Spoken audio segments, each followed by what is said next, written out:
আল্লাহ রাব্বুল আলামিন জাহান্নাম উদ্বোধন করবেন আলেম দিয়া। কি দিয়া? নাউজুবিল্লাহ বলেন। মিশকাত শরীফের হাদিস, রাসূল করিম সাল্লাল্লাহু আলাইহি ওয়াসাল্লাম বলেন, একজন আলেমকে প্রথম আল্লাহ পাক ডাকবেন, জিজ্ঞেস করবেন, তোমাকে অনেক ইলম দিলাম, ধর্মীয় অনেক জ্ঞান দিলাম, অনেক বড় আলেম হিসেবে তুমি দুনিয়াতে পরিচিতি ছিলে, আমার জন্য তুমি কি করেছো?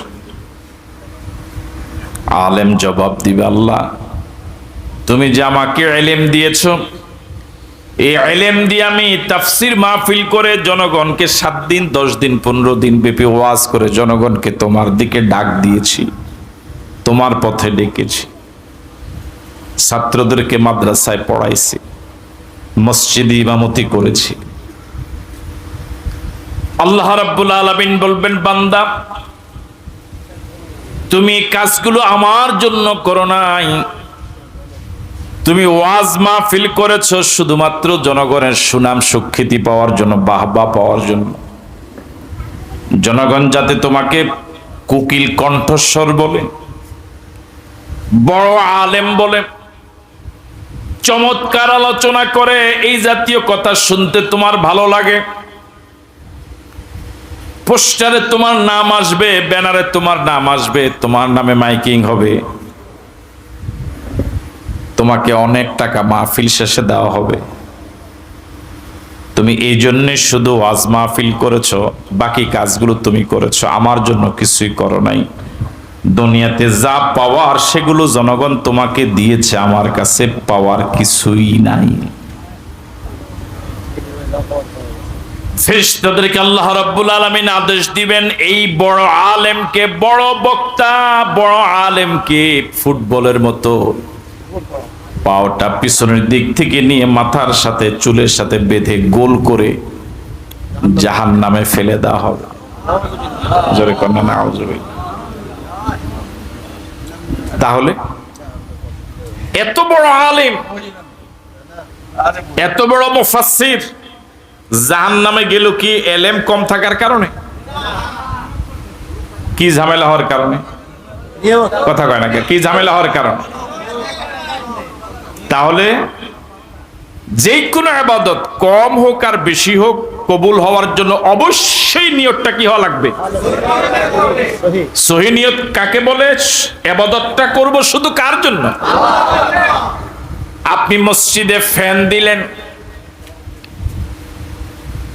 গরমে মুসল্লিদের নামাজ পড়তে কষ্ট হয়, এসি দিলেন, মসজিদে টাইলস করে দিলেন, নিয়ত হলো আমাকে সভাপতি বানাবে, নিয়ত হলো আমাকে মসজিদের সেক্রেটারি বানাবে, ক্যাশিয়ার বানাবে, নিয়ত হলো ইমাম সাহেব আমার নাম বলে সব মুসল্লির কাছে পরিচয় করায় দিবে, দোয়া চাইবে।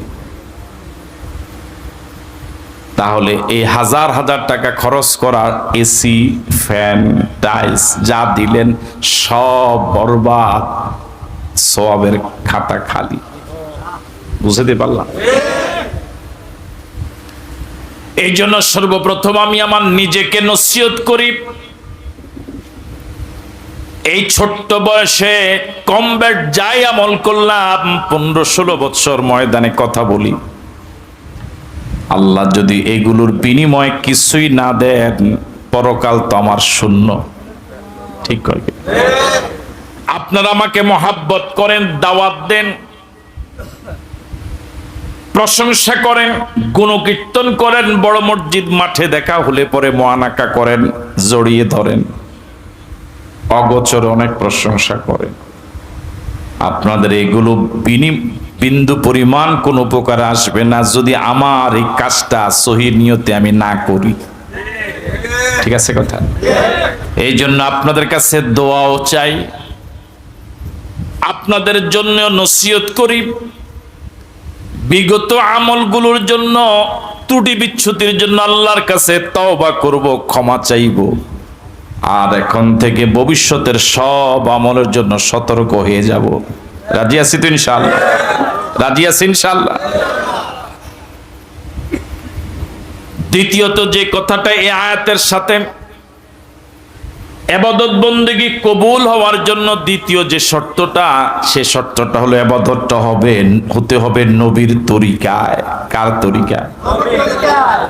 ওয়া মা আতাকুমুর রাসূলু ফাখুযুহু ওয়া মা নাহাকুম আনহু ফান্তাহু। নবী ইবাদত হিসেবে যা দিয়েছেন সেটাই রিসিভ করো।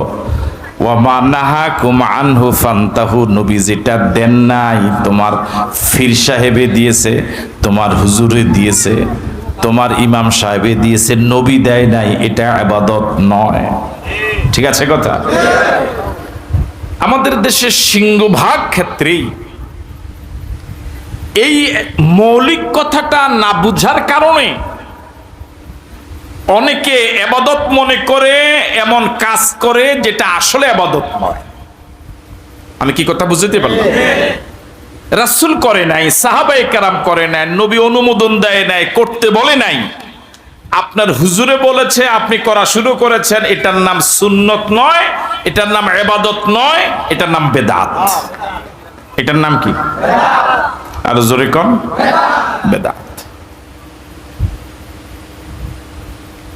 এই বেদাত এর নতুন আবিষ্কার, যেটা এর নতুন আবিষ্কারের ব্যাপারে আবার অজ্ঞতার কারণে কিছু আলেম এরকম বলে যে নতুন আবিষ্কার যদি বেদাত হয় তাহলে এই মাইকও তো নতুন আবিষ্কার, এই ফ্যানও তো নতুন আবিষ্কার, এগুলো তো রাসূলের যুগে। এটা একটা কথা হইল। নতুন আবিষ্কার কোনটা? জাগতিক নতুন আবিষ্কারকে বেদাত বলে না। ইবাদত হিসেবে যেগুলো নতুন আবিষ্কার করা হয়, শুধু ইবাদতের সাথে সম্পৃক্ত, এগুলোকে বেদাত বলে। আমি কি কথা বুঝতে পারলাম? দুনিয়াবি কোনো বিষয় নতুন আবিষ্কার, এটাকে বেদাত, এটার সাথে শরীয়তের সম্পর্ক নাই। যেটা ইবাদত হিসেবে মানুষ করে, সওয়াবের আশায় করে, পরকালে নাজাত পাওয়ার আশায় করে, সওয়াবের আশায় যেগুলো মানুষ করে, অথচ নবীর যুগে ছিল না, নবী করেন নাই, সাহাবায়ে কেরাম করেন নাই, আপনি নতুন করে শুরু করলেন, এটার নাম কি? বেদাত। তাহলে আপনি বেদাত যত ভালো নিয়তেই করেন, আপনার নিয়ত সহি, কিন্তু কাজটা বেদাত হবে। হ্যাঁ, আবার কাজটা সুন্নত সহি, কাজটা ঠিক আছে নবীর তরিকা, কিন্তু নিয়তে ভেজাল আছে, হবে? তাহলে দুটোটাই লাগবে, নিয়ত সহি লাগবে, নবীর তরিকাও লাগবে। বুঝেন না মনে কথা? নিয়ত কি লাগবে? নবীর তরিকাও। একজন একটা কাজ করছেন নবীর সুন্নাত তরিকায়, কিন্তু নিয়তে গরমিল, হবে? আবার একজনের নিয়ত খুব সহি, কিন্তু কাজটা বেদাত, হবে? তাহলে নিয়ত সহি লাগবে, রাসূলের সুন্নাত। এখন যারা নতুন আবিষ্কার করেন, বিষয়টা খুবই জরুরি বলে আমি এই বিষয়টা শুরু করলাম। যারা নতুন কিছু এরকম হয়তো দাদার আমল থেকে শুরু করেছে, অথবা 200 বছর পর্যন্ত চলতেছে, 50 বছর পর্যন্ত চলতেছে, উনিও করতেছে। এখন যদি আপনি ওনাকে বলেন যে ভাই এটা তো হাদিসে নাই, কোরআনে নাই, ইসলামে নাই, তো ওনারা সিংহভাগ ক্ষেত্রে জবাব দেয় অমুক হুজুরে করে গেছে, অমুক পীর সাহেবে করে গেছে, উনি কি আপনার থেকে কম বুঝেনি? এরকম একটা কথা বলে কি বলে? এই ডান পাশে শুরু থেকে আওয়াজ কম, এখানে ঝামেলা আছে নাকি? বলে যে বাপ দাদারা করে গেছে, মুরব্বীরা করে গেছে, ওই অমুক হুজুর অমুক দেশের অমুক পীর সাহেব বলে গেছে, করে গেছে, ওনারা করতে, ওনারা কি কম বুঝে কিনা? এরকম একটা কথা বলে না? আমি এই আমাদের মাওলানা মিজান সাহেবকে দিয়ে উদাহরণ দিই। ধরে নেন, মনে করি উনি এরকম একটা কাজ শুরু করলো যেটা আসলে কোরআন সুন্নায় কোথাও। তা আমি ওনাকে বললাম যে মাওলানা সাহেব, আপনি আলেম মানুষ, যে আমলটা করেন এটা তো সুন্নাত নয়, এটা বেদাত। তো উনি আমাকে জবাব দিল যে মাদ্রাস সাহেব, এটা তো অমুক এলাকার অমুক পীর সাহেব, অনেক বুজুর্গ মানুষ, অনেক বড় আলেম, তিনি করে গেছেন, আমরা ওনার দেখা দেখি বাপ দাদা থেকে করতেছি, উনি কি কম বুঝে কিনা? আপনার থেকে তো উনি অনেক বেশি বুঝে, অনেক বড় আলেম। আমি এটা শোনার পর যদি ওনাকে বলি যে মাওলানা মিজান সাহেব, আমি অবশ্যই মেনে নিলাম যে হুজুরের নাম আপনি বললেন, যে পীর সাহেবের নাম আপনি বললেন, যে ইমাম সাহেবের নাম আপনি বললেন, উনি আমার থেকে অনেক বড় আলেম, অনেক বেশি ইবাদত বন্দেগী করে, অনেক বড় আল্লাহওয়ালা, অনেক মুরব্বী মানুষ, অনেক সম্মানী মানুষ, কোনো সন্দেহ নাই। ওনার পরিচয়ের সাথে আমার পরিচয়ের কোনো মিলে নেই, আমার কেউ চিনে না, ওনাকে সারা দেশের সবাই চিনে, সব ঠিক আছে। কিন্তু আপনার কাছে আমার প্রশ্ন, যে আপনার পীর সাহেব, আপনার ইমাম সাহেব, আপনার আলেম সাহেব যত বেশি বুঝুক, উনি কি আমাদের নবী থেকেও বেশি বুঝে? আমি যদি ওনাকে প্রশ্নটা করি, এই প্রশ্নটা কি করা ঠিক হবে না? আমি আমার বুঝাইতে পারিনি। উনি যেই পীর সাহেবকে আমার সাথে তুলনা দিল, যে আমার আপনার থেকে তো আমার পীর সাহেব কি বুঝে? অনেক বেশি বুঝে। আমি মেনে নিলাম, কোনো সন্দেহ নাই, ওনার পীর সাহেব আমার থেকে অনেক বড় আলেম, অনেক বেশি বুঝে। কিন্তু আমগো নবী থেকে কিন্তু বেশি বুঝে না। হ্যাঁ, তাহলে উনি কি ওনার পীর সাহেবরে আমার লগেনি মিলাইব না, নবীর সাথে, নবীর কথার সাথে ওনার পীর সাহেবের কথা মিলে কিনা এটা দেখবে। তো উনি কার লগে মিলাইলো? আমার সাথে। আমি কি কথা বুঝাতে পারলাম? তা আমরা ওনাকে বলবো যে ভাই আমার থেকে বেশি বুঝে, ঠিক আছে, কিন্তু আমাদের নবী থেকে কি বুঝে না। সুতরাং আমার নবী কি বলেছে সেটা আগে শুনুন। আপনার নবী যদি এটা বলে থাকে, আপনার পীর সাহেব যদি এর বিপরীত বলে, আপনাকে পীর সাহেবের কথা বাদ দিতেই হবে, নবীর কথাই মানতে হবে। ঠিক আছে কথা? আমি আলেম ওলামা, পীর মাশায়েখ, বুজুর্গ সবার কথাকে মিলাবো আমার নবীর কথার সাথে, নবীর সুন্নাহর সাথে। যদি নবীর সুন্নত মিলে, সুন্নতের সাথে মিলে আমি মানবো, যদি না মিলে আপনাকে আমার সাথে একমত? এই জন্য আল্লাহ রাব্বুল আলামিন বলেন, ওয়ামা আতাকুমুর রাসূলু ফাখুযুহু ওয়ামা নাহাকুম আনহু ফান্তাহু। ও দুনিয়ার ইমানদারেরা, আমার নবী যা বলে, যা দেয় ইসলামের শরীয়তের, এটাই রিসিভ করো, এটাই সুন্নত, এটাই জান্নাতের পথ। ওয়ামা নাহাকুম আনহু ফান্তাহু, আমার নবী যা নিষেধ করেছেন, যা করে নাই, এটা করা যাবে না। এখন এই সহজ কথাটা যারা বুঝে না, এদেরকে কে বুঝাবে? তাহলে কোন অবস্থায় সুন্নত বিরোধী বেদাত করা আমাকে সুন্নি হতে হলে নবীর সুন্নতি মানা লাগবে। সুন্নত আমল না করে সুন্নি হওয়ার কোনো সুযোগ নাই। আমাকে যদি সুন্নি হতে হয়, নবীর আশেক হতে হয়, নবীর সুন্নত তরিকা অনুযায়ী চলতে হয়, অবশ্যই নবীর সুন্নত মেনেই চলতে হবে। সুন্নতের বাহিরে গিয়ে সুন্নি হওয়ার কোনো সুযোগ নাই। ওনারা আরেকটা দলিল দেন যে এটা তো ভালোই, এই যে একটু দুরূদ পড়লাম এই জায়গায় একটু দাঁড়াইলাম, এই জায়গায় একটু এমন করলাম, এই জায়গায় একটু এমন করলাম, এটা তো ভালোই, এটা অসুবিধা কেন হবে? এরকম একটা কথা বলেন, এরকম একটা কথা বলে কিনা? এবার আমি আপনাদের কাছে বলি, প্রশ্ন করি, অসুবিধা কি অথবা ভালোই তো, এটাকে শরীয়তের দলিল না কোরআন হাদিস যা বলেছে এটা দলিল?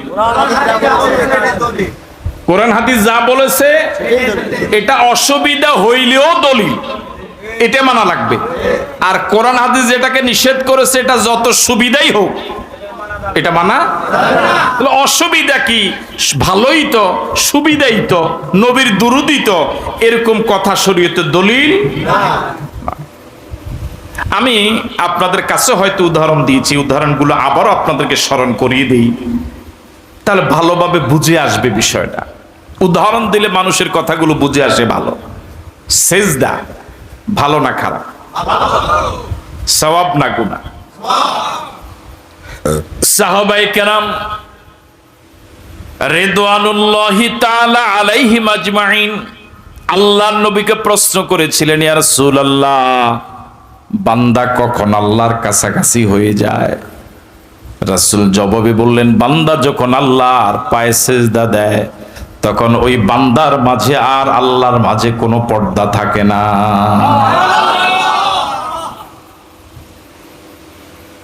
কালিমা পড়ার পরে একজন মুসলমান নরনারীর উপরে শরীয়তের যতগুলো বিধান, ইবাদত, বন্দেগী তার উপরে বর্তায়। এর ভিতরে সবচেয়ে গুরুত্বপূর্ণ ইবাদতের নাম হলো নামাজ। নামাজ থেকে গুরুত্বপূর্ণ ইবাদত আর নাই। বেহুশ হয়ে যাওয়া ছাড়া, পাগল হয়ে যাওয়া ছাড়া নামাজ। সুস্থ হলে দাঁড়াইয়া পড়া লাগবে, যদি অসুস্থ হয় বসে পড়বে, যদি আরো বেশি অসুস্থ হয় বসতে পারে না তাহলে শুয়ে পড়া লাগবে, তবু মাফ। যদি পোশাক থাকে পোশাক পরিধান করে নামাজ পড়বে, যদি পোশাক না থাকে পোশাক বিহীনে নামাজ পড়া লাগবে, তবু নামাজ। বুঝতেছেন কথা? যদি পোশাক না থাকে, এরকম একজন মানুষ যে তার কোনো বস্ত্রই নাই, হতে তো পারে, তাহলে সে সুস্থ হলেও দাঁড়ায়া পড়বে না, বসে পড়বে, তবুও নামাজ কি নেই। পানির ব্যবস্থা থাকলে পানি দিয়ে ওযু করে নামাজ পড়বে, পানির ব্যবস্থা যদি না থাকে তাহলে মাটি দিয়ে তায়াম্মুম করে ওযু করবে। এমন এক জায়গায় গেল পানিও নাই মাটিও নাই, ওযু করার কিছু নাই, তায়াম্মুম করার কোনো ব্যবস্থা নাই, নামাজ মাপ নাই, যে অবস্থায় আছে। আল্লাহু আকবার।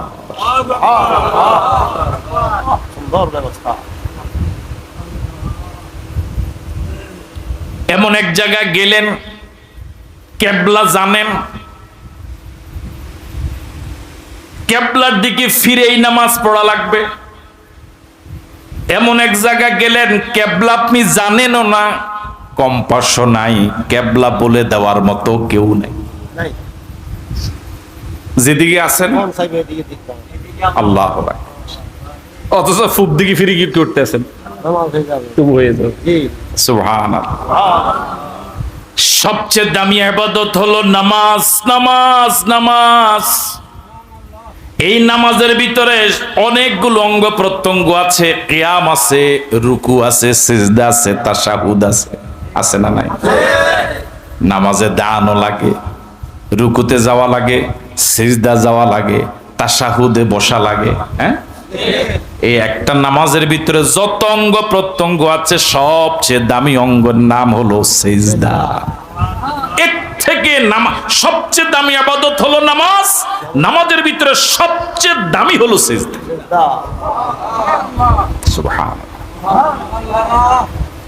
একজন মানুষের দেহের ভিতরে সবচেয়ে দামি অঙ্গ হলো কপাল। হ্যাঁ, সবচেয়ে দামি অঙ্গ কি? এই মাথা। দেখেন, একজনের হাত কেটে গেল, লোকটা কি বাঁচবে? দোনো হাত কেটে গেছে,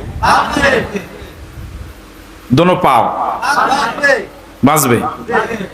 কান, নাক, গলা, এটা গেছে গা। হাত আছে, পাও আছে, এদিকে সব আছে, কিন্তু এটা নাই।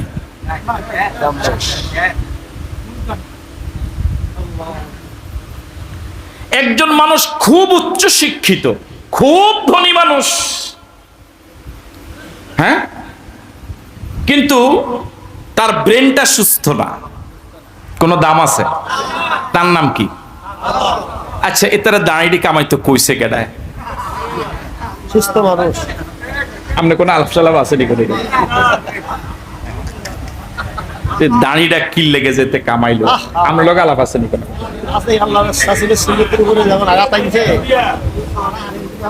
আমার ভাইরা, এই লোকটার মুখে মুখ ভর্তি দাড়ি ছিল, মাথায় টুপি ছিল, সব সময় পাঞ্জাবি পরতো, হ্যাঁ পায়জামা পরতো, পায়জামা, পাঞ্জাবি, দাড়ি, টুপি, কি সুন্দর চেহারা, মনে হয় আকাশ থেকে ফেরেশতা নামছে। তাহলে সে পোশাকটা পরিবর্তন করেছে কিন্তু চরিত্র কি করে নাই?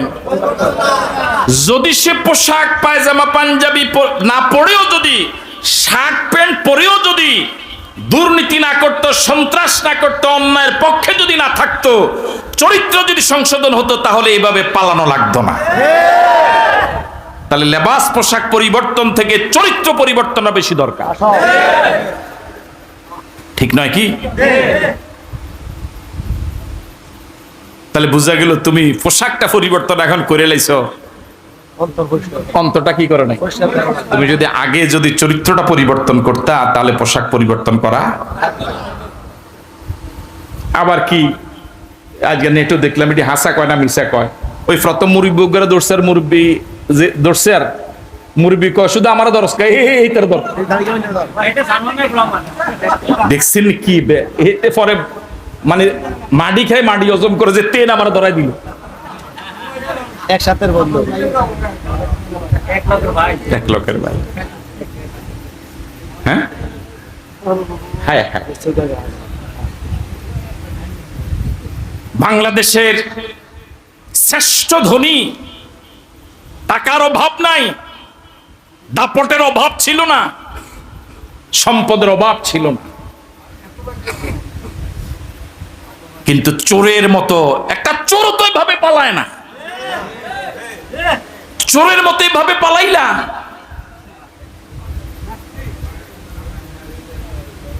দেশটার এইভাবে এরা একদম খেয়ে শেষ করে দিচ্ছে। বলতেছিলাম নামাজ ইবাদতের ভিতরে সবচেয়ে দামি হলো নামাজ, নামাজের ভিতরে সবচেয়ে দামি হলো সিজদা, দেহের ভিতরে সবচেয়ে দামি হলো মাথা কপাল। এটা আল্লাহ ছাড়া আর কারো কাছে নত করা জায়েজ নাই, হারাম হারাম এবং হারাম।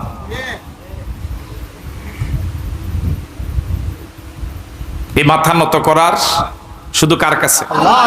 এছাড়া কারো কাছে নত করা যাবে না।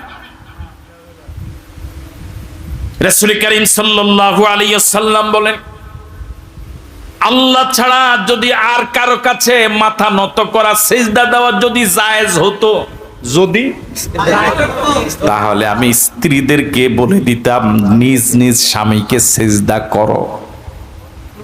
জায়েজ নাই, এই জন্য আদেশ। এই কপাল এবং নাক এটা সবচেয়ে দামি, সবচেয়ে দামি। একটা সময় ছোটবেলায় আমাদের মনে আছে, ছেলের জন্য যখন মেয়ে দেখতে যাইতো, এখন তো আর সিস্টেম নাই এলাকায়। কোন জায়গাতে আছে আন্দাজে? কবে গেছেন আপনি? 20 বছর ভিতরে গেছেন নি জীবনে? উদয় গেছে আন্দাজে আছে বলে। অনগার ছেলেরা কি সুন্দর নিজেরটা নিজে ব্যবস্থা করে এলায়, এটা কত সুন্দর নিয়ম না? আমরা কে নিছে তার নাম কই কই তারা ধরিয়ে না, হয়তো বিয়াত গেছেন কিন্তু মাইয়া সাওনের সময় হয়তো নেন। আমরা মাইয়া সাওনের সময় আমরা নিব কা? মাইয়া তো হলা না চাই, আমরা চাইছেন না এবার হুদর। এখন মেয়ে যখন আগে দেখতে যাইতো তখন দেখতাম মুরব্বীরা মাইয়া নাক চাইতো। কি চাইতো? হ্যাঁ খেয়াল আছেন, নাক চাইতো। এরপরে উঠানের ভিতরে পানি দিয়া কাদা কইরা কইতো খালি পায়ে কি করার জন্য? হাঁটার জন্য। সূরা জিজ্ঞেস করতো, দোয়ায় কোন জিজ্ঞেস করতো, হ্যাঁ চুল চাইতো। এরপরে নাক, নাক যদি খাড়া হয় ডগ বালা হয়। হ্যাঁ নাক এটা ইজ্জতের বাহন, এটা সম্মানের প্রতীক। আপনি আমি মনে করি আমার শরীরে একটা অঙ্গ নাক, এটা তো মনেও না এটা যে আছে না নাই, কিন্তু এটা আমার আপনার ইজ্জতের প্রতীক। স্কুলে যখন আগে ছাত্ররা দুষ্টামি করত তখন স্যারেরা কিন্তু খুব কড়া শাসন করত। এখন তো স্যারেরা শাসন দূরের কথা, হ্যাঁ এখন উল্টা ছাত্ররা স্যারদেরকে কি করে। তো ইনশাআল্লাহ এই অবস্থার পরিবর্তন হবে ইনশাআল্লাহ, বলে ইনশাআল্লাহ। তো এখন ছোটবেলায় প্রাইমারিতে ওই সময় দেখতাম ছেলেরা যদি দুষ্টামি করতো বেশি, তো স্যারেরা হাতের বেত দিয়া স্কুলের ফ্লোর তো তখন পাকা ছিল না, এটা টান দিত, কয় নাকে কি দে, খপ দে। নাকে ক্ষত অর্থ কি? তো এই সারে যে লম্বা কি দিছে, ডাকটা দিছে, আপনি নাকটা লাগাইয়া এইভাবে কি করতে হইব? এটার অর্থটা কি? এটাতে কি ওনার লাভ, আপনার কি লস? এটা আপনি এই অপরাধের শাস্তি কেমনে হইল? এটার মূল উদ্দেশ্য হলো, ছেলে তোর দেহের ভিতরে নাকটা ছিল তোর ইজ্জতের প্রতীক, এটা তোর মর্যাদার বাহন ছিল, এটা তোর মাটির সাথে যখন মিলাই দিলি, তোর ইজ্জতটা মাটির সাথে কি হয়ে গেল? মিশাই দিলি। তখন তোর ইজ্জতটা যখন মাটির সাথে মিশাই দিলি, এই অনুভূতি যদি তোর জাগে যে অপরাধের কারণে শাস্তি তোকে দিলাম, এই অপরাধ তোর কাছ থেকে আর কখনো হবে। সিজদার মাধ্যমে একজন বান্দা বান্দি তার দেহের সবচেয়ে দামি অঙ্গ কপাল এবং নাক আল্লাহর কুদরতি পায়ে মাটিতে লুটায়া দেয়।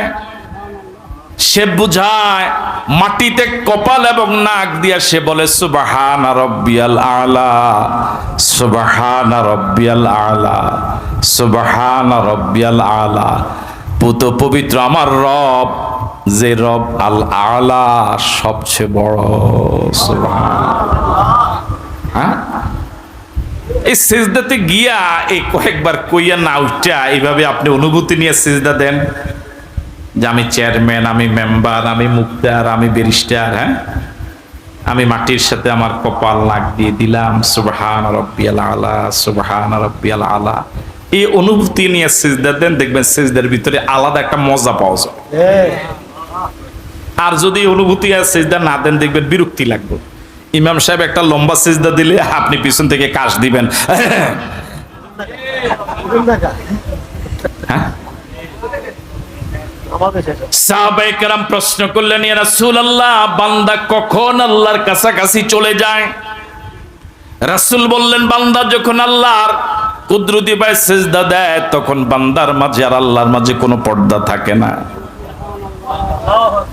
রাসূল বলেছেন, আনতা আবুদাল্লাহ কান্নাকা তারাহ ফাইন লাম তাকুন তারাহু ফাইন্নাহু ইয়ারাক। তুমি আল্লাহর গোলামি করো এইভাবে, আল্লাহকে সিজদা দাও এভাবে যেন তুমি আল্লাহকে দেখে দেখে সিজদা দিচ্ছ। এই পর্যায়ে যাওয়া যদি তোমার সম্ভব না হয়, তুমি অন্তত এতটুকু মনে রাখো, সিজদা দেওয়ার সময়, দাঁড়ানোর সময়, আল্লাহর গোলামি করার সময়, আমি যদিও আমার আল্লাহকে দেখি না আমার অযোগ্যতার কারণে, কিন্তু আমার আল্লাহ কিন্তু আমাকে দেখে। প্রতি রাকাতে সিজদা কয়টা? মনে ভুলে গেছে কয়টা? এক রাকাতে সিজদা কয়টা? এক রাকাতে রুকু কয়টা? একটা। তাহলে ইবাদতের ভিতরে সবচেয়ে দামি হলো নামাজ, নামাজের ভিতরে সবচেয়ে দামি হলো সিজদার মতো এত দামি ইবাদত আর নাই।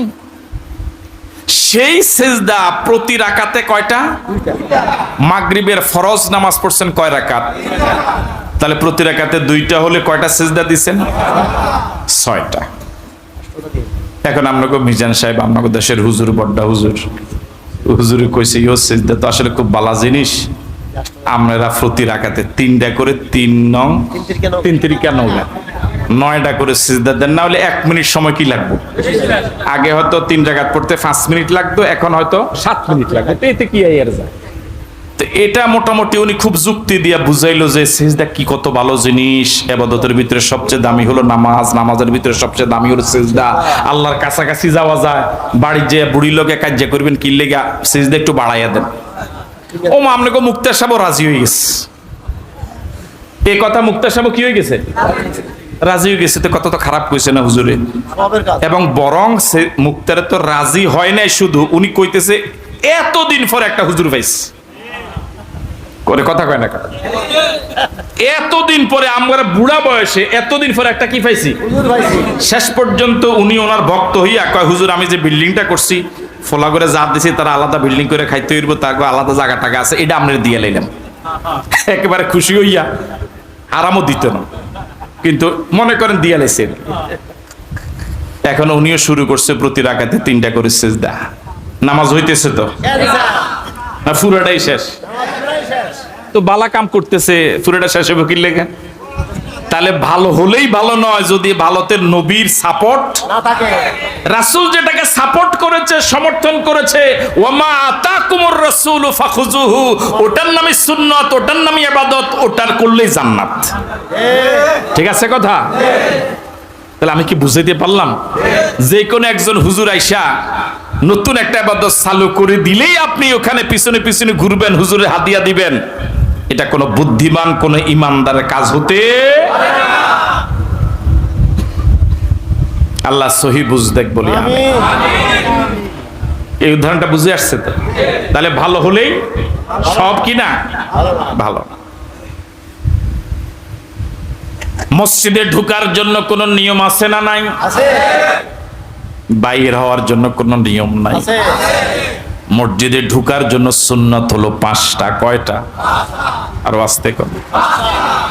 বিসমিল্লাহ, কথা কয় না? আসসালাতু ওয়াসসালামু আলা রাসূলিল্লাহ। আল্লাহুম্মা ইফতাহ লি আবওয়াব রাহমাতিক।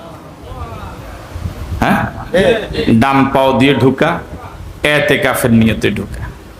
তাহলে মসজিদে ঢোকার সুন্নত হলো কয়টা? আপনি মসজিদে ঢুকতেছেন, 5টা সুন্নতের আমল হয়ে গেল। সুবহানাল্লাহ। তাহলে মসজিদে ঢোকার জন্য কয়টা সুন্নত? প্রথমে বলবেন বিসমিল্লাহ।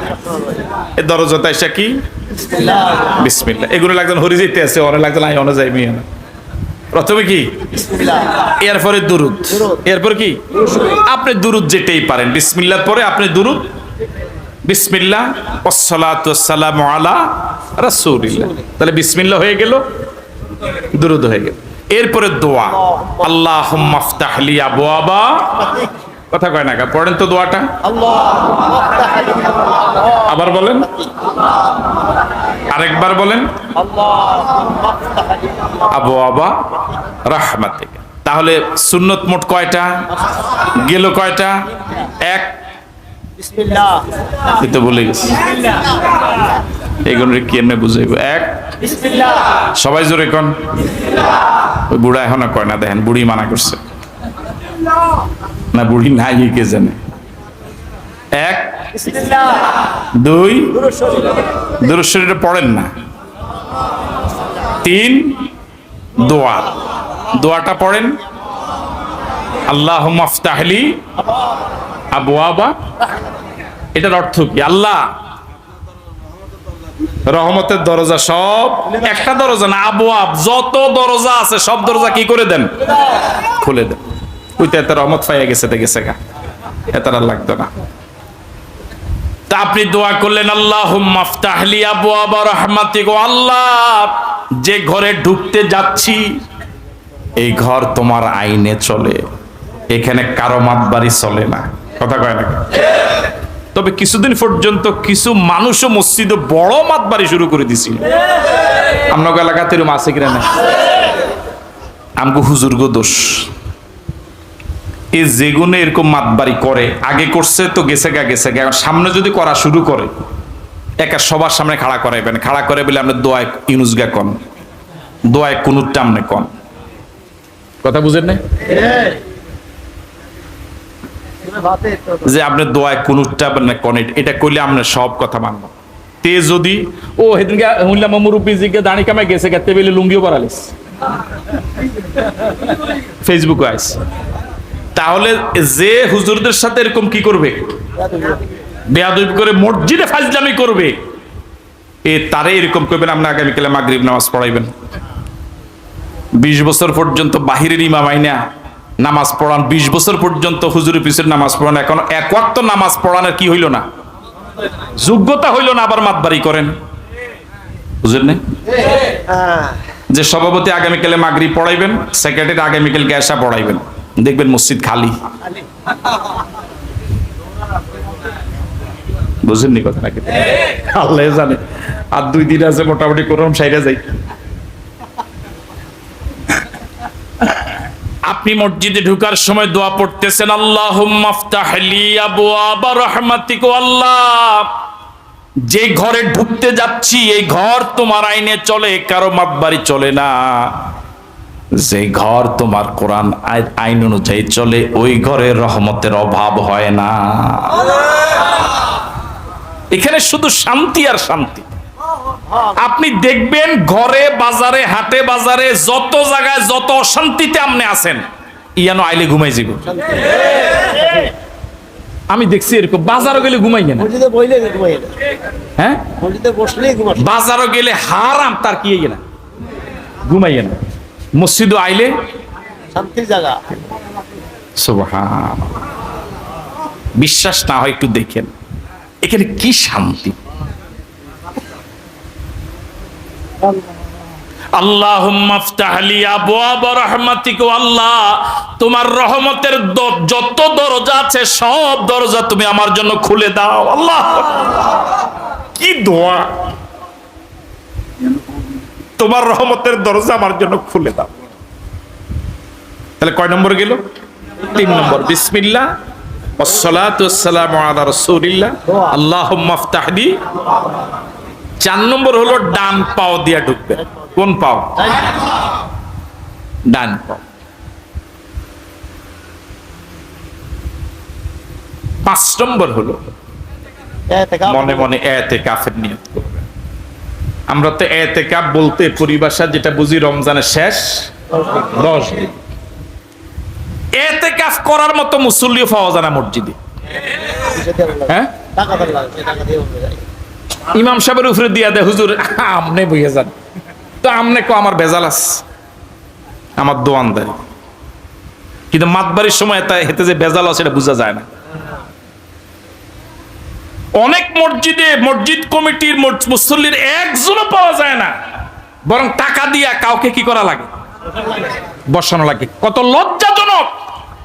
জুমা মসজিদে 500 মুসল্লি হয়, এই সমাজে 250-300 মুসল্লি, রমজানে একজন মুসল্লি পাওয়া যায় না আল্লাহর ঘরে 10 দিন কাটাবার জন্য। ওটা হলো রমজানের ইতিকাফ। এছাড়া প্রতিদিন অসংখ্যবার ইতিকাফের সওয়াব পাওয়ার আপনার সুযোগ আছে। যতবার মসজিদে ঢুকবেন ততবার ইতিকাফের নিয়তে ঢুকবেন। এবার মসজিদে যদি 10 মিনিট থাকেন, 5 মিনিট থাকেন, যাই থাকেন, ইতিকাফের সওয়াব হয়ে যাবে। আল্লাহ তো আসলে দয়ালু। আল্লাহ দেওয়ার জন্য হাজারো ঘাট, ঘাট বুঝেন তো? ঘাট, হ্যাঁ, হাজারো নয়, লাখো নয়, কোটি কোটি দরজা আল্লাহ দেওয়ার জন্য শুধু তৈরি করে রাখছে। বেড়াই নাই, সব দরজা। এতগুলো দরজা হওয়ার পরে আমরা দরজা তালাশ করে এর থেকে কপাল পড়া কি আর হতে পারে?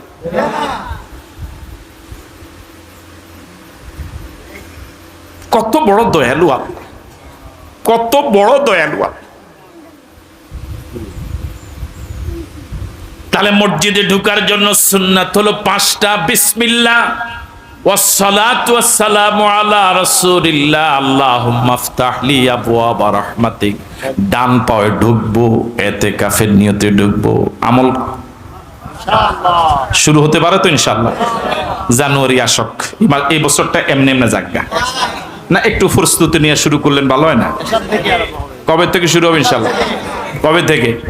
তাহলে আমলটা করতে পারবেন কিনা বলেন তো? প্রথম কি 1 2 3 দোয়া, 4 5। এখন যেই কথা বলার জন্য মূলত এই লম্বা কথাটা টেনে আনলাম সেটা হলো এখানে একটা দোয়া আছে, আল্লাহুম্মা ইফতাহ লি আবওয়াবা। এটা দোয়ায়ে মাসনুন। কিন্তু কোরআন শরীফের একটি সূরা আছে এরকম, আপনারা শুনেছেন অনেক ওলামায়ে কেরামের জবান থেকে, যে সূরাটা 3 বার পড়লে 1 খতম কোরআন শরীফের সওয়াব পাওয়া যায়। পাইছেন না এটা? লিইলাফি কুরাইশ, কুল হুয়াল্লাহু, পড়েন তো, কুল হুয়াল্লাহু আহাদ আল্লাহুস সামাদ লাম ইয়ালিদ ওয়া লাম ইউলাদ ওয়া লাম ইয়াকুল লাহু কুফুয়ান আহাদ। 3 বার যদি কেউ সূরা ইখলাস তেলাওয়াত করে, 1 খতম কোরআন শরীফের সওয়াব তার আমলনামায় জমা হয়। এখন আপনি যদি মনে করেন আল্লাহুম্মা ফতাহলি আবওয়াবা রাহমাতিকা, এই দোয়া, এটা দোয়া মানলাম, এতে আর সওয়াব কদ্দুর, বুঝেন নাই? কিন্তু কুল হুয়াল্লাহ 3 বার পড়লে তো এক খতম কোরআন শরীফের সওয়াব পাওয়া যাবে। আমি 3 বার কুল হুয়াল্লাহ পড়েই মসজিদে ঢুকার দোয়া হিসাবে 3 বার কুল হুয়াল্লাহ পড়ে ঢুকলাম, এক খতম কোরআন শরীফের সওয়াব পাওয়া যাবে, না হলে 1 মিনিট লাগবে। এটা কি মসজিদে ঢুকার নবীর তরিকা হইল না আপনার নিজের তরিকা হইল? তা আপনি পড়লেন কুল হুয়াল্লাহ, নবীর তরিকা হইল না কেন? মসজিদে ঢুকার সময় দোয়া হিসাবে রাসূল কুল হুয়াল্লাহ পড়তে বলেন নাই। আমি কি কথা বুঝতে পারলাম? কুল হুয়াল্লাহ ভালো, কোনো সন্দেহ নাই, কিন্তু মসজিদে ঢুকার দোয়া হিসাবে কুল হুয়াল্লাহ নয়। ওয়া মা আতাকুমুর রাসূলু ফাখুযুহু ওয়া মা নাহাকুম আনহু ফান্তাহু, নবী যা দিয়েছেন এটাই ইবাদত, এটাই রিসিভ করো। নবীকে তো এই জন্যই পাঠানো হলো, নবী তোমাদেরকে প্র্যাকটিক্যাল দেখায় দিবেন, এটা ইবাদত, এটা করো, এটা করো না, এটা খাও, এটা খেও না, এটা ধরো, এটা ধরো না, এদিকে যাও, এদিকে যেও না। এই টোটাল ইসলামটাকে প্র্যাকটিক্যাল বুঝায় দেওয়ার জন্যই তো আল্লাহ মুহাম্মদুর রাসূলুল্লাহ সাল্লাল্লাহু আলাইহি ওয়াসাল্লামকে পাঠাইছে, ঠিক কি না? তা এখন আপনি নবীর আজান আপনার পছন্দ হয় না, আপনি আগে পরে কিছু যোগ করেন, নবীর প্রতি দুরূদ পড়ার সিস্টেম আপনার কাছে ভালো লাগে না, তাহলে আপনি কি নবীর তরিকা ইবাদত করতেছেন না ভিন্ন তরিকায়?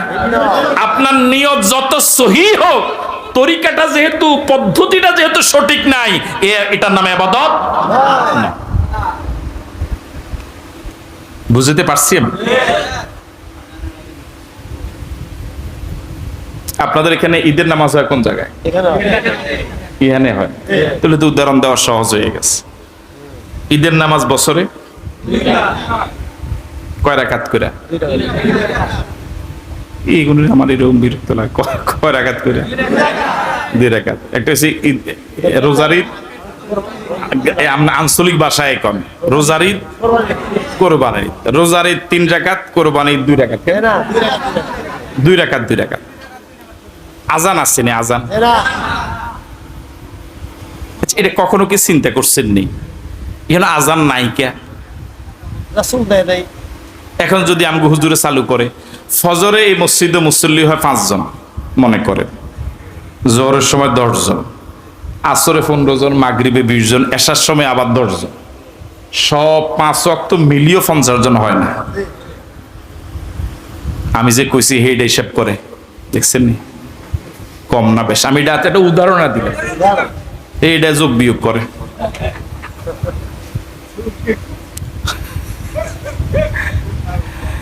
এখন এই সব মিলিয়ে তো কি হয় না? 50 জনের কে ডাকার জন্য একজন ইমাম সাহেব লাগে, একজন মুয়াজ্জিন লাগে। হ্যাঁ, মুয়াজ্জিনকে কমপক্ষে 5-6 হাজার টাকা বেতন দেওয়া লাগে, 7-8 হাজার টাকার সব মিলে একজনের পিছনে খরচ। কয়জন মুসল্লি ডাকার জন্য? ঈদের নামাজে যে 5 ওয়াক্ত পড়ে না, জুমা পড়ে না, তে তো ঈদের নামাজও পড়ে। হ্যাঁ, ঈদের নামাজও তো শুধু এক সমাজ না, আর কয়েক সমাজের লোক। তো এই মাত্র এক বাড়ির লোক ডাকার জন্য যদি মুয়াজ্জিন রাখা লাগে, টাকা খরচ করে আজান দেওয়ার ব্যবস্থা করা লাগে, তাহলে বছরে মাত্র 2 বার এত অধিক এরিয়ার লোকজন ডাকার জন্য এখানে আজান হওয়া তো আরো বেশি জরুরি। যুক্তি কি কয়? যুক্তি কয় এখানে আজান হওয়াটা জরুরি। এখন আগামী রোজার ঈদে চালু করে দিয়ে, হ্যাঁ, তা আজানে না দিলেন কি সুন্দর, আল্লাহু আকবার, আল্লাহু আকবার, আশহাদু আল্লা ইলাহা ইল্লাল্লাহ, এখানে কোনটা খারাপ আছে? তো চালু করলে অসুবিধা কি? রাসূল করে নাই। তাহলে ভালো হলেই ভালো নয় যদি তাতে রাসূলের সাপোর্ট। আমি কি কথা বুঝাইতে পারছি আপনাদের?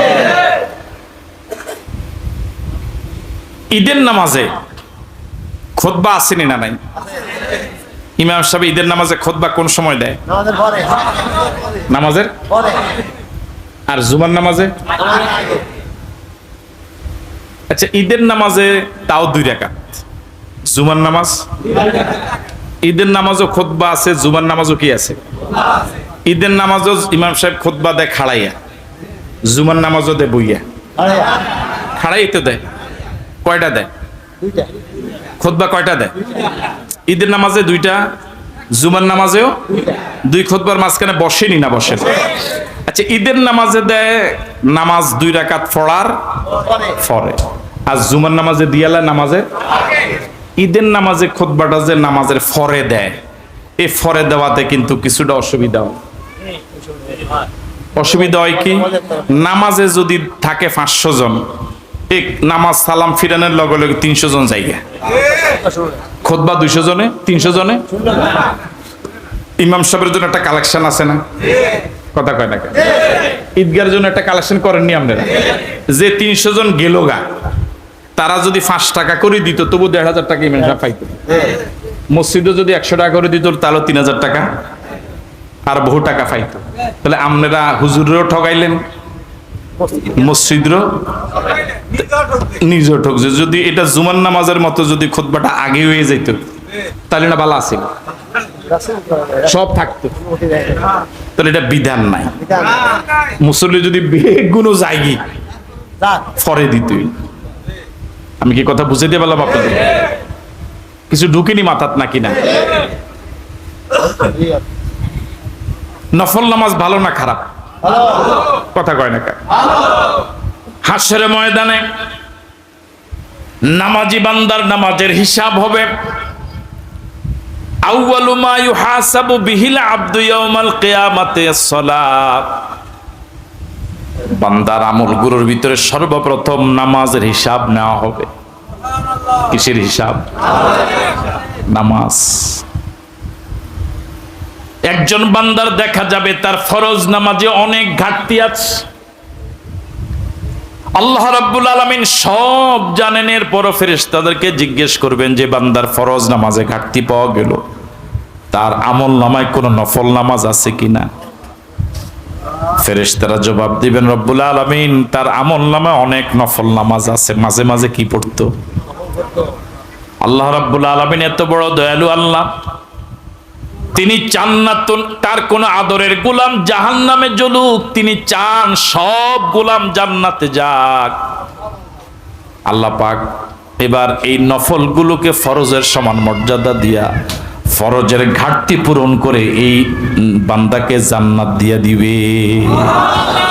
তাহলে হাশরের ময়দানে নফল নামাজ ফরজের সমান মর্যাদা বিপদের সময় অনেক উপকারে পাওয়া যাবে, ঠিক কি? এখন আপনারা যে আগামী ঈদের নামাজটা এখানে পড়বেন, ঈদের নামাজ সাধারণত ধরে নেন রোজার ঈদ একটু দেরিতে পড়ে, কোরবানিটা আগে পড়ে কি লেগা মুরব্বী? কোরবানি দেওয়ানোর লাই না, এটা খাওয়ানোর লাই? আচ্ছা আচ্ছা, যাক, এটা ওনারটা মুরব্বী হিসেবে মানে নিলাম। ব্যাগ কথা হালাই দিলে কেমনে হয়? তো কোরবানি রোজার ঈদ ঘোষণা হইল সকাল 9টা। এখন আমগো এই মুরব্বী আমার বাড়ির কাজকে উনি চলে এসে সকাল 7টায়, বাড়িতে বইয়ে থাকলে বেজার। উনি চিন্তা করলো যে নফল নামাজ এত সব, ইমাম সাহেব তো 8টা বাজে না খুতবা ওয়াজ শুরু করবো, এখনো তো 1 ঘন্টার সময় আছে। উনি মোটামুটি নফল নামাজ পড়া শুরু করছে যে 1 ঘন্টা অন্তত 20 রাকাত একেবারে খুশু খুজুর সাথে খুব ধীরস্থির ভাবে 20 রাকাত কি পড়ছে। যে খামোখা বসে থাকে লাভ কি? ইমাম সাহেবের ওয়াজ শুরু করার আগে 20 রাকাত। তাহলে আপনারা সবাই পড়ছেন ওই দিন মাঠে কয় রাকাত? উনি পড়ছে কয় রাকাত? কয় 20 রাকাত বলে 22 রাকাত হয়েছে না? আপনারা সবাই পড়ছেন, উনি পড়ছে 22 রাকাত। এখন আপনারা তো কইবেন আল্লাহ কত বড় আল্লাহর ওলি, হ্যাঁ কত নামাজ পড়ছে, কোন সময় কি করে না, বেহুদা সময় কাটায় না, নামাজ পড়ছে। ইমাম সাহেবের জন্য আনছিলেন নিয়ত কইরা যে নামাজ শেষে ইমাম সাহেবের দিবেন 100 টাকা হাদিয়া। এখন দেখবেন আপনার মনের ভিতরে একটা প্রশ্ন জাগবে, তোর ইমাম সাহেব পড়লো মাত্র 2 রাকাত, আমি হুজুরও কিছু দেই। দেখবেন এদিন হুজুরও কিছু হাদিয়া, বেশি নামাজ পড়ছে। তো ঈদের দিন ঈদের নামাজের আগে কোন নফল নামাজ আছে? ঈদের মাঠে, ঈদের মাঠে, ঈদের দিন ঈদের মাঠে ঈদের নামাজের আগে কোন নফল নামাজ আছে? তাহলে আপনি এটা বালা কইয়া পড়লেন, এটা আমনের বালা দিয়ে হইব না রাসূল বলা লাগবে? হ্যাঁ, ওয়া মা আতাকুমুর রাসূলু ফাখুযুহু ওয়া মা নাহাকুম আনহু ফান্তাহু। রাসূল যা দিলেন, যা বলেন, যা দেন সেটাই রিসিভ করো, এটাই ইবাদত, এটাই সুন্নাত। এটাই নবীর তরিকা, এটা করলে জান্নাত পাওয়া যাবে। আর রাসূল যা করতে বলেন নাই, নিষেধ করেছেন, এটা করা ঠিক আছে কথা। রাসূল করিম সাল্লাল্লাহু আলাইহি ওয়াসাল্লাম বলেন, কুল্লু উম্মতি ইয়াদখুলুনাল জান্নাতা ইল্লা মান আবা, কিলা ওয়া মান আবা, ক্বালা মান আতাআনি দাখালাল জান্নাহ ওয়া মান আসানি ফাকাদ আবা। আজ থেকে ১৫০০ বছর আগে আল্লাহ নবী বলে গেলেন, কুল্লু উম্মতি ইয়াদখুলুনাল জান্নাতা ইল্লা মান আবা, আমার সব উম্মত জান্নাতে যাবে। আলহামদুলিল্লাহ। আমরা কি সবাই জান্নাতে যেতে চাই? কারা কারা চান না হাত তোলেন তো দেখি। ১ জন ২ জন ৩ জন ৪ জন থাকতে তো পারে, সবাই চিন্তা করি কেন যায়, লাভ কি? হ্যাঁ, বুঝতে উঠতে পারে না। জোশ থাকুন তো ভালো, তবে হুঁশ সহ। জোশে হুঁশ কি করে না হারাইয়েন। সবাই জান্নাতে যেতে চান? এবার কারা কারা যেতে চান হাত তোলেন তো দেখি। আল্লাহ কবুল করুক, বলি আমিন। আল্লাহ কবুল করুক, বলি আমিন।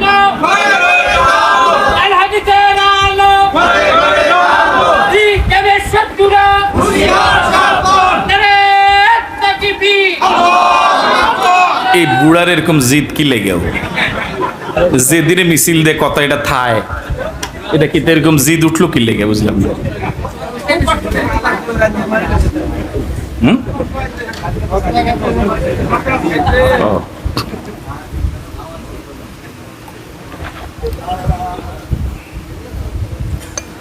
কি বলতেছিলাম?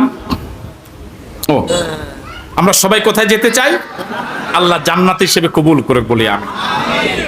দুনিয়াতে একবার পরীক্ষা ফেল করে আবার পরীক্ষা দিয়ে, বারবার পরীক্ষা দিয়ে কোনো না কোনো সময় পাশ করা, যে মেম্বারই পাশ করার মতো লোক না, হেও আবার এমপি হয়, এরকম রেকর্ড পৃথিবীতে আছে না নাই? কিন্তু হাসরের ময়দানে একবার যদি কেউ ফেল করে, আর পাশ করার কোনো সুযোগ, কোনো সুযোগ। তাহলে জান্নাতে যদি যেতে হয়, রাসূল বলেছেন, কুল্লু উম্মতি ইয়াদখুলুনাল জান্নাহ, আমার সব উম্মত জান্নাতে যাবে। তাহলে জান্নাতে যেতে হলে নবীর উম্মত হওয়া লাগবে। কি হওয়া লাগবে? সবাই বলেন, কি হওয়া লাগবে? এখন উম্মত হইতে হইলে কি লাগবে? এখন উম্মত কারা? রাসূল বলেছেন, কুল্লু উম্মতি ইয়াদখুলুনাল জান্নাতা ইল্লা মান আবা, তবে আবা যারা, তারা যাবে না।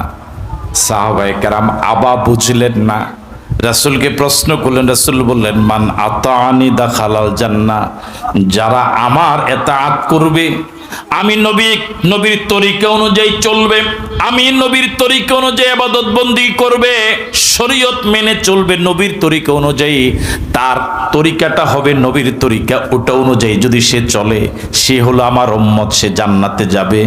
আর যারা আমার নবীর তরিকা মানবে না, সে জান্নাতে যাবে না। তাহলে উম্মত হতে হলে নবীর তরিকা মানা ছাড়া কোনো উম্মত হওয়ার সুযোগই নাই। এই যে আমাদের দেশে ভেন্টিলেটরে যে বিভিন্ন এখন আঁকে, ওই যে ভেন্টিলেটর দেখেন না, আল্লাহ মুহাম্মদ লেখা, কোথাও অন্য সাজ দেওয়া, হ্যাঁ, এরপরে পাতিল বানায়, মাটির হোক অথবা সিলভারের হোক, এটার আগে একটা ডায়াস থাকে, এটার কি বলে না, ডায়াস থাকে। ওটার মাঝে আপনি সিমেন্ট গুলে যেটা দিবেন, ওটা যেরকম পরেরটা এরকমই বের হবে। এটা এরকম বের হলো কেন? ডায়াসটা এরকম ছিল, ঠিক নয় কি? আপনার ইবাদত বন্দেগী, রোজা, নামাজ, জিকির, আজকার, তাসবিহ, তাহলিল যা আছে সবটা হতে হবে নবীর রেখে যাওয়া ডায়াস অনুযায়ী। নবী যেভাবে নবীর যুগে আজান হয়েছে, ওটাই আপনার পরের আজানটা এরকমই হওয়া লাগবে। কথা কি বুঝতে পারলাম? নবীর যুগে জিকির যেমনি ছিল না, নবীর যুগে আজান ছিল না, জিকির ছিল না, নবীর প্রতি সাহাবায়ে কেরাম দুরূদ পড়ে নাই, নবীকে সাহাবায়ে কেরাম সালাম দেয় নাই। তাহলে আপনাকে যদি পরেরটা নবীর তরিকা অনুযায়ী না হয়, আপনি নবীর উম্মত হবেন না, জান্নাতে যাওয়ার কোনো সম্ভাবনাই। আপনাকে নবীর তরিকা এভাবেই মেনে চলতে হবে। কোন হুজুরে বলল আমার দেখার কোনো দরকার নাই, কত বড় পীর সাহেব বললো আমার দেখার কোনো দরকার নাই, আমার দেখা দরকার এই পীর সাহেবের, এই আলেমের, এই ইমাম সাহেবের কথাটা, কাজটা, বলা, ইবাদতটা আমার নবী এবং সাহাবায়ে কেরামের রেখে যাওয়া ওই তরিকা অনুযায়ী হয়েছে কিনা। আমি কি কথা বুঝতে পারলাম? এই জন্য রাসূল করিম সাল্লাল্লাহু আলাইহি ওয়াসাল্লামের প্রতি আল্লাহ রাব্বুল আলামিন আয়াতে বললেন, ওয়া মা আতাকুমুর রাসূলু ফাখুযুহু ওয়া মা নাহাকুম আনহু ফান্তাহু। রাসূল শুধু ফাইয়ের সম্পদ যা দিলেন সেটাই নিবা, যেটা নিষেধ করেছেন সেটা নিবা না। শুধু এই বিষয়ে নয়, শরীয়তের সব বিষয়ে একমাত্র শুধুমাত্র কেবলমাত্র নবীর তরিকাই হবে তোমার জান্নাতে যাওয়ার রাস্তা। আল্লাহ আমাদের সকলকে নবীর তরিকা অনুযায়ী ইবাদত বন্দেগী করে নবীর উম্মত হয়ে নবীর সুপারিশ পেয়ে জান্নাতে যাওয়ার তৌফিক দান করুক, বলি আমিন। আরো জোরে সরে বলি আমিন। আজকে আলোচনা এখান পর্যন্তই। আগামী